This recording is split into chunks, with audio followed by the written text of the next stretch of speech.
रवि जी, क्योंकि आप नवाबों के बारे में काफी गहन अध्ययन शोध जिसे कहें और उतना रच बस गए हैं उनमें कि हम सब तो दरअसल रवि जी एक ही दो नवाबों के बारे में जानते हैं। आपको मैं बता दूं कि मैं लखनऊ से ही हूं, तो ऐसा क्यों है कि एक दो का नाम इतना चमका और बाकी कहीं पीछे रह गए? ये क्यों हुआ? दरअसल मेरा हमेशा से मन था कि मैं आपसे या किसी और हिस्टोरियन से ये जानूं कि क्यों एक दो का ही नाम जहन में आता है जब हम नवाबों की चर्चा करते हैं। देखिए, ये आपके ऊपर निर्भर करता है कि आप लखनऊ की तहजीब और लखनऊ के नवाबों में भी आपकी रुचि किस स्तर की है। और जब आप ये बात करते हैं कि केवल कुछ का नाम है, तो मैं बता दूं कि कुछ से ज़्यादा आप ऑलरेडी जानते हैं, पर आपको ये नहीं मालूम होता कि आप जानते हैं। मैं आपको उदाहरण के तौर पे समझाता हूँ, आपको खुद आप आश्चर्यचकित रह जाएंगी कि अरे मेरे को तो मालूम था, पर ये नहीं मालूम था कि मुझको मालूम है। आप दिल्ली में रहती हैं? हाँ जी। आजकल दिल्ली के अंदर एक बहुत वहाँ का पॉश एरिया है जिसको कि दिल्ली का रहने वाला हर शख्स जानता है। उसका नाम है सफदरजंग। आपने सुना है? सफदरजंग के नजदीक घर है मेरा। सफदरजंग एनक्लेव, सफदरजंग का सफदरजंग टूम भी देखा है मैंने। सफदरजंग का लखनऊ कनेक्शन आपको मालूम है? नहीं। वही देखिए, इसीलिए मैं कह रहा हूं आपको मालूम। सफदरजंग जो था अवध डायनेस्टी का सेकंड नवाब था। सेकंड, दूसरे नंबर का शासक। पहला था बुरहानुल मुल्क सादत अली खां और सेकंड था सफदरजंग। तो सफदरजंग जो था वो यहाँ का नवाब होने के साथ साथ जितने भी नवाब होते थे वो लखनऊ के नवाब होने के साथ साथ चूंकि मुगल के जो बादशाह थे उनके द्वारा नियुक्त किए जाते थे, तो एक अक्सर उनकी दरबार के अंदर भी उनकी एक पोस्ट होती थी। उसकी पोस्ट थी चीफ ऑफ द आर्टरी, जिसको कहते थे मीर आतिश। वो मीर आतिश सफदरजंग था। और सफदरजंग का टॉम वहाँ इसलिए बना है क्योंकि 1748 जब अहमद शाह अब्दाली ने पहली बार हिंदुस्तान के ऊपर आक्रमण किया था, उस समय हमारे सफदरजंग ने मोहम्मद शाह रंगीला जो बादशाह थे उनकी तरफ से जाके राजा जयपुर के साथ और मुगल आर्मी के साथ लड़ने के लिए गए थे, जिसमें राजा जयपुर भाग गए थे लड़ाई के मैदान से। और ये जो मुगल आर्मी थी, इसका जो चीफ था उसका नाम था कमरुद्दीन। उसको एक गोला लग गया तो लड़ाई शुरू में मर गया था वो, तो उससे भगदड़ मच गई थी मुगल आर्मी में। तो केवल अवध की आर्मी लेड बाय सफदरजंग, उन्होंने अहमद शाह अब्दाली को हराया था। इसीलिए जब मोहम्मद शाह रंगीला की डेथ हुई तो उसके बाद में उनको मुगल एम्पायर का बादशाह का वजीर बना दिया गया था।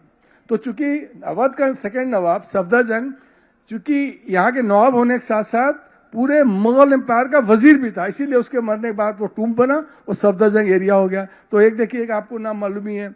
दूसरा नाम आपको भी मालूम है जो आपको पता नहीं होगा कि आपको मालूम है। हजरतगंज आपने देखा है? हजरतगंज सबने देखा है यहाँ पर। हजरतगंज जो है वो अवध के जो 10वें नवाब थे, यानी कि नवाब वहीद अली शाह के जो वालिद थे, वो बहुत ही रिलीजियस किस्म के हुआ करते थे, इसलिए उनका नाम था अमजद अली शाह। पर ज्यादातर उनको लोग कहा करते थे हजरत अमजद या हजरत कहते थे। तो जब उनकी डेथ होती है तो डेथ के बाद में दैट वाज इन 1847, वो जो मार्केट हजरतगंज है ना, उनके टाइम पे बहुत फ्लोरिश किया था। उनके टाइम पे फ्लोरिश किया था। हजरतगंज की न्यू डाली थी अवध के छठे नवाब ने, छठे हुए नहीं, 6 नवाब उन्होंने डाली थी। नहीं, उनका नाम था सादत अली खां। पहले का नाम था सादत खां और इनका बीच में अली आ गया, सादत अली खां था। सादत, ये जो रवि जी ना सिमिलर साउंडिंग नेम्स होते हैं ना, बड़ा कंफ्यूजन होता है इसमें। हाँ, मेरे को बहुत नवाबों में क्या किल्लत थी क्या नामों की? ऐसे ये बात आपने बात बहुत लोगों ने मुझसे पूछी। अली लगा दिया नहीं, उसमें खास बात ही मेरे जैसे आदमी को अहमियत मिल जाती है। आप लोग याद नहीं कर पाते, हम याद कर लेते हैं। तो अमजद अली शाह जो थे, वो इसकी जो न्यू डाली थी हजरतगंज की, वो 1810 में डाली थी सादत अली खान ने, अवध के 6th नवाब ने।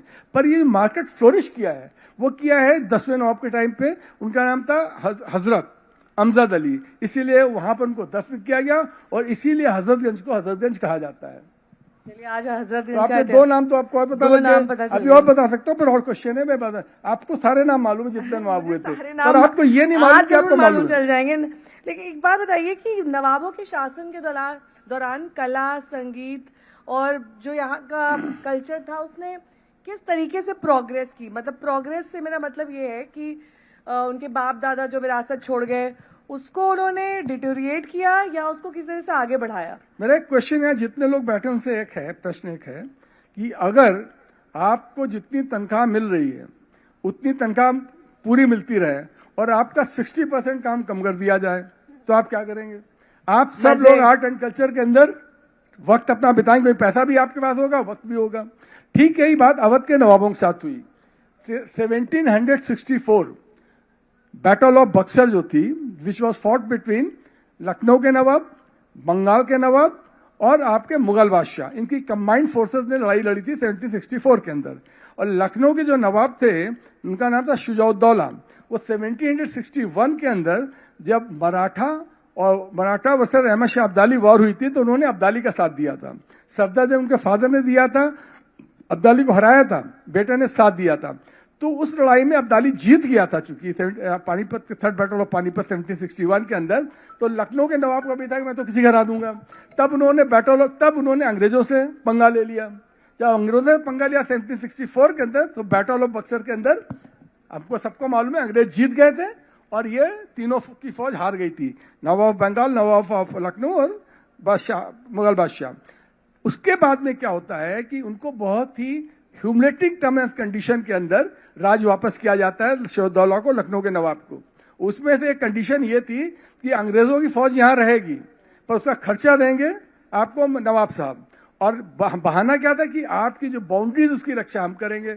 मिडविल पीरियड के अंदर जितने भी राजा होते थे उनका पहला काम होता था कि अपनी बाउंड्रियों की रक्षा करना। तो 60% तो आपका काम खत्म हो गया और पैसे आपके पास उतने ही आ रहे हैं। जब पूरा टाइम है, पूरे पैसे हैं, तो फिर आर्ट एंड कल्चर तो फ्लोरिश होना ही था। इसके बाद में चूंकि आपको सबको मालूम है 1707 में औरंगजेब की डेथ के बाद में मुगल फॉर्च्यून गिरने लगा था और जो अवध जो था इसका फॉर्च्यून उठने लगा था। बिकॉज लखनऊ जो था अपने वक्त में, एक थोड़ा सा मैं आपको ज्ञान दे रहा हूं, यहां से लेके जाइएगा जाते वक्त, कि Lucknow during Nawabi period was not one of the richest, it was the richest city in India. Nobody knows. Yes, it was richer than the presidency town of Bombay, presidency town of Calcutta, presidency town of Madras. इतना rich यहाँ हुआ करता था। तो पैसा इनके पास भरपूर था, इनके पास टाइम बहुत था। और वहां पर जो थे मुगल बादशाह जो थे, वहां पर तो इतने पैसे कम हो गए थे, शायद इंडियन हिस्ट्री के लोगों को पता हो है कि नहीं, कि बेगम लोग एक बार स्ट्राइक पे बैठ गई थी, उनको खाना ठीक से नहीं मिल रहा था। बेगम्स, इतना मुगल फॉर्च्यून गिर गया था।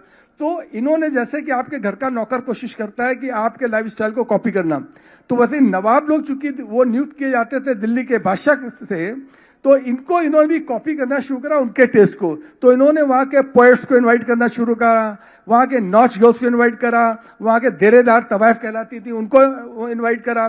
तो पहले, सबसे पहले यहाँ पर जो आया आपको पोएट आया, उसका नाम था आरजू था, उसका मीर तकी मीर आया। मीर तकी मीर का एक शेर सुनिए जो सेकुलर शेर है, उसके ही फरोगे हुस्न से।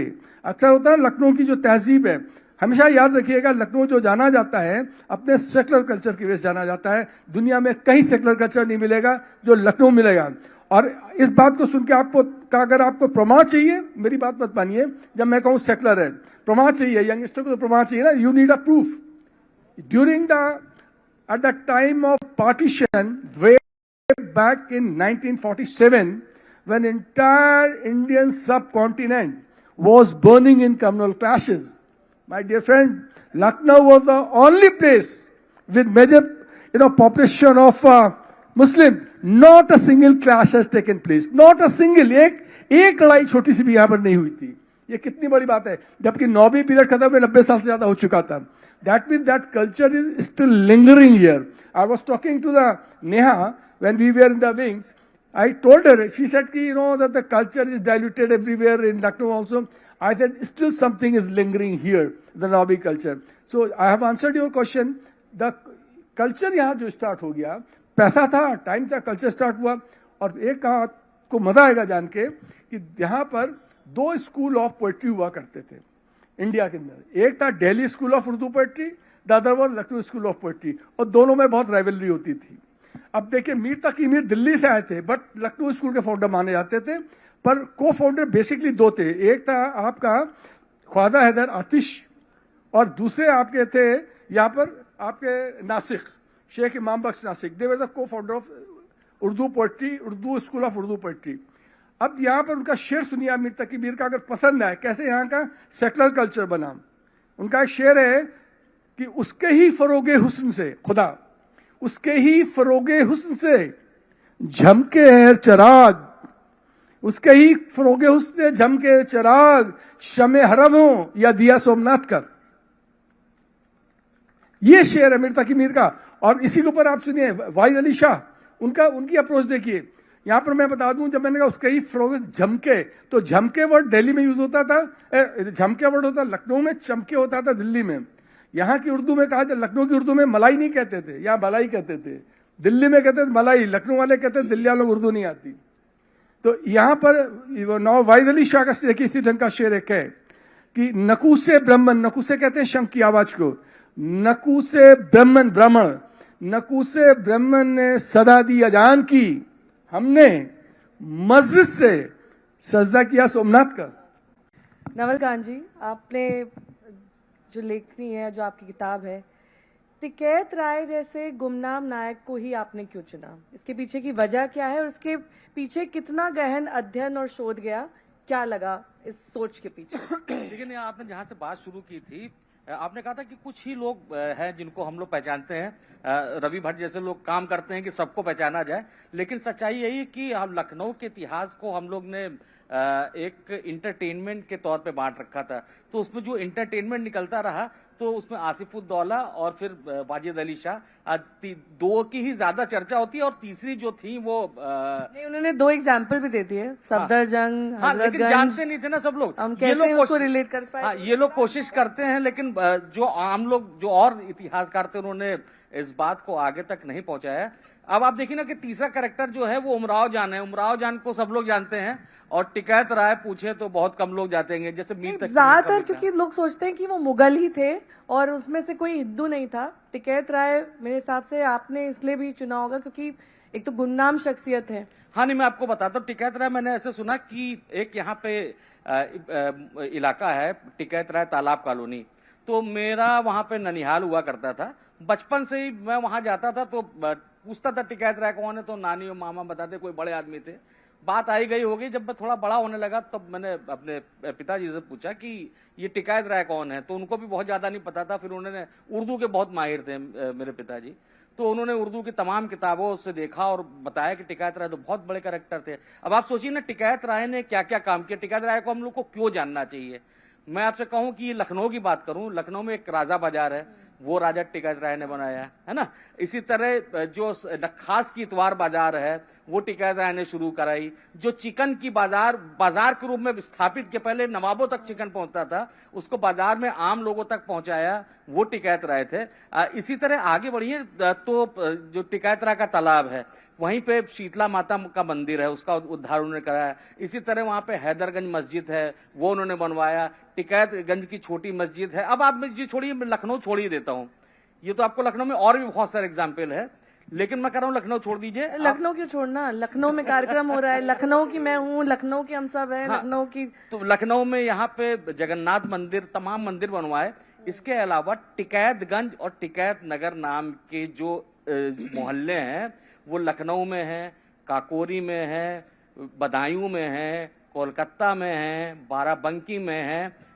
इसको भी आप भूल जाइए। मैं कहूंगा कि आप जो बिठूर है, बिठूर का जो सबसे महत्वपूर्ण घाट है, सबसे खूबसूरत पत्थर घाट, मुंडन होते हैं वहाँ और अन्य आयोजन होते हैं, वो टिकैत राय ने बनवाया। वहां पे जो बड़ा सा खूबसूरत मंदिर बना हुआ है, वो टिकैत राय ने बनवाया। वहीं पे जो बारादरी है, जिसको अभी आप लोगों ने खबर में भी चलाया था कि इसको पीपीपी मॉडल के तहत स्थापित किया जाएगा, वो टिकैत राय बनाया। मैं कहना उसको भी भूलिए आप।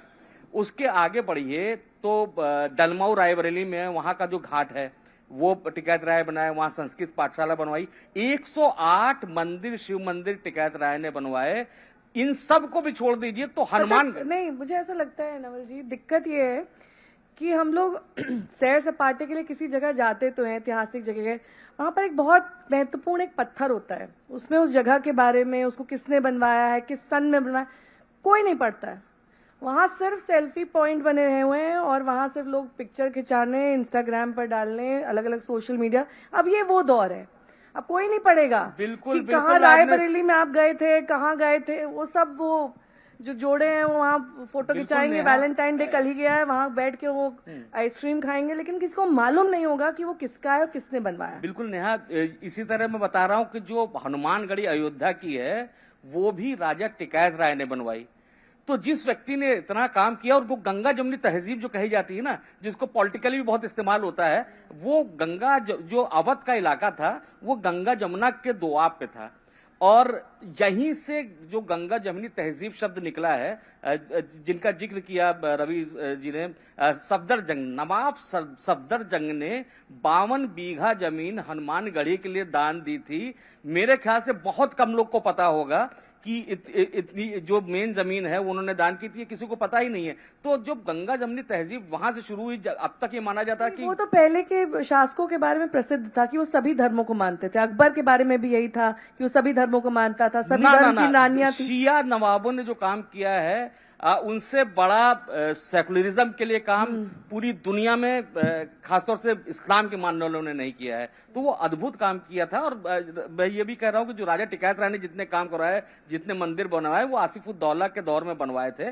तो जाहिर सी बात है कि आसिफुद्दौला की स्वीकृति थी तब बनवाए थे। तो चर्चा हम लोग की वही चल रही है कि जो बहुत सारे लोग हैं, जैसे मीर तकी मीर का नाम इन्होंने लिया।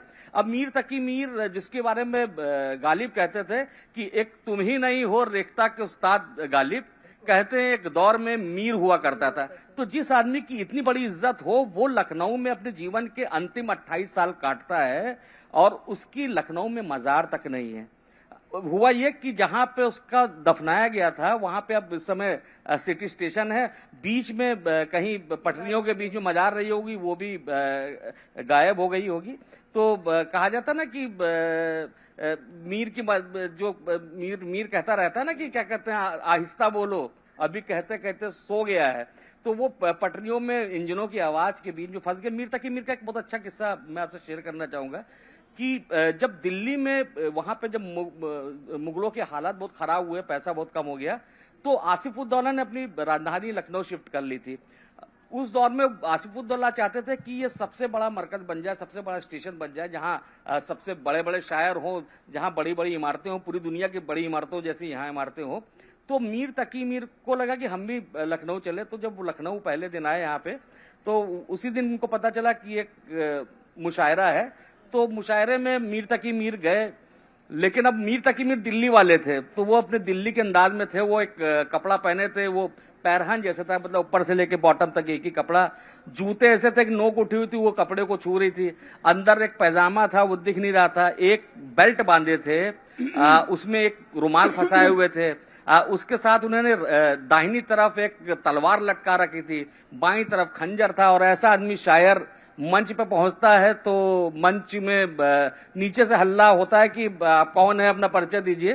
तो जो शेर पढ़ने जा रहे थे मीर, वो उन्होंने पढ़ा। उन्होंने फिर उस पे कहा कि क्या बूदो पाश पूछे हो पूरब के साकिनों। बूदो पाश मतलब कि एड्रेस।